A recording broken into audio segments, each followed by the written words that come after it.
direct message to Benjamin Netanyahu, who at that very moment was probably receiving frantic calls from his African operations team. Within 6 hours of my announcement, something unprecedented began to happen across West Africa.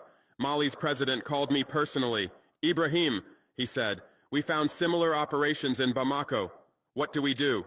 "Shut them down," I told him. "All of them." Guinea's military leadership reached out through encrypted channels. They had been monitoring suspicious Israeli activities for months, but hadn't known how to act without creating diplomatic incidents. I gave them permission to stop worrying about diplomatic incidents. By Thursday evening, 3 neighboring countries had frozen Israeli military technology imports. 4 more were conducting emergency audits of foreign-backed infrastructure projects, and the African Union was privately discussing something that had never been attempted before: a continental strategy for countering foreign intelligence infiltration. But here's what really scared Netanyahu's government. This wasn't just about Israel anymore. The evidence we uncovered revealed cooperation between Israeli operations and intelligence services from France, Britain, and the United States. Our own telecommunications infrastructure had been compromised not by one foreign power, but by an entire network of them. For decades, they had been sharing intelligence about Africa like we were a commodity to be divided among themselves. That realization changed everything for me. I realized that what we were fighting wasn't just Israeli overreach. We were fighting a colonial mindset that never really ended.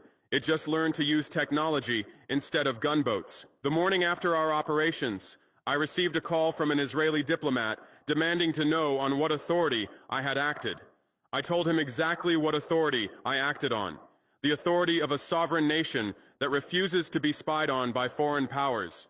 But the conversation that really mattered happened 2 days later. Netanyahu himself requested a private phone call with me through diplomatic channels.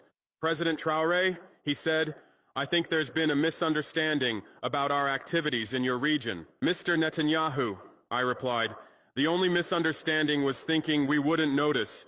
He tried to explain that Israeli companies were contributing to African development, creating jobs, building infrastructure.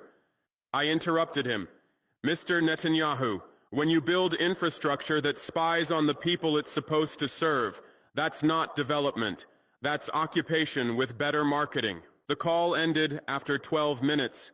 Netanyahu never called back. But his government's response was swift and predictable. Israeli media began reporting that I was destabilizing the region and threatening democratic partnerships. European newspapers published opinion pieces questioning my authoritarian tendencies. The same newspapers, I should mention, that had never written a single article questioning why foreign intelligence operations were legal in African countries in the first place. Their propaganda campaign might have worked 5 years ago, but something has changed across this continent, and they're too arrogant to see it.